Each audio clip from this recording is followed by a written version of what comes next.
Dr. S. Jaishankar meeting his Chinese counterpart to discuss on the LAC disengagement that is being said that was held between the two leaders.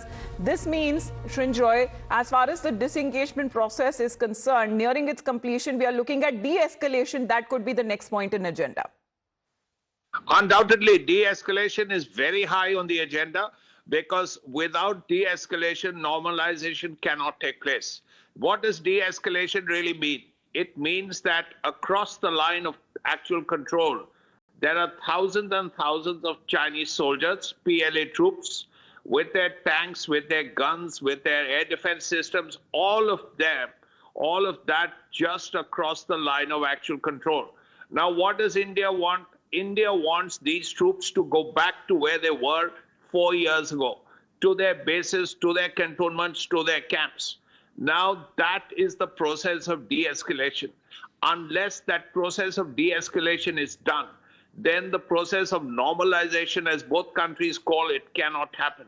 And India is making it very clear, India is standing very tough on this, that if you moved all your troops all the way back across the line of actual control, why should they be across the line of actual control? Why can't your troops go back to their camps? And it has to be remembered that 4 years ago, the Chinese buildup was enormous. Just to give you a small example, in one valley alone, there were 99 Chinese tanks. Now, 99 tanks in one valley alone is a huge amount of what you call a buildup. Now, this has to end. The Chinese, too, were the ones who actually pushed for this.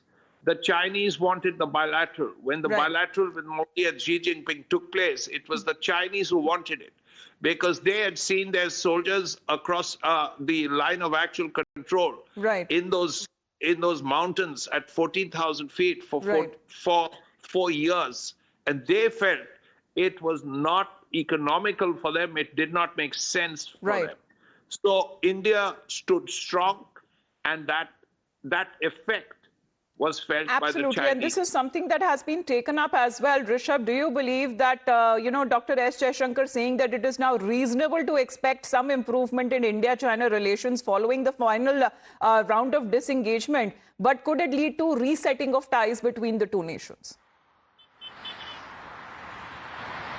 Well, definitely, a reset button has definitely been pressed between India and China, and both the countries do understand that in the global setup that we are living in, the two giants of Asia not being in good terms with each other is not a mutually beneficial policy, and that's the reason that we are looking at this engagement that has already been announced, taken place, and now what we are given to understand that a pre-2020 level, pre-2020 era situation has been reached upon. Remains to be seen how things unfold, but both the foreign ministers meeting, Dr. S. Jaishankar meeting his Chinese counterpart Wang Yi, definitely adds to further situation. Remember when Prime Minister Narendra Modi met President Xi Jinping in Kazan, both the leaders decided that high-level talks between the leaders from both the countries will take place. What we are also given to understand that in Laos, on the sidelines of ASEAN Defense Minister Summit, we can have... So this is important as far as India setting the agenda on the D20 summit platform in Rio, in Brazil. Of course, these meetings and bilaterals that have been taking place with Prime Minister Narendra Modi in the lead will keep our viewers updated on the same.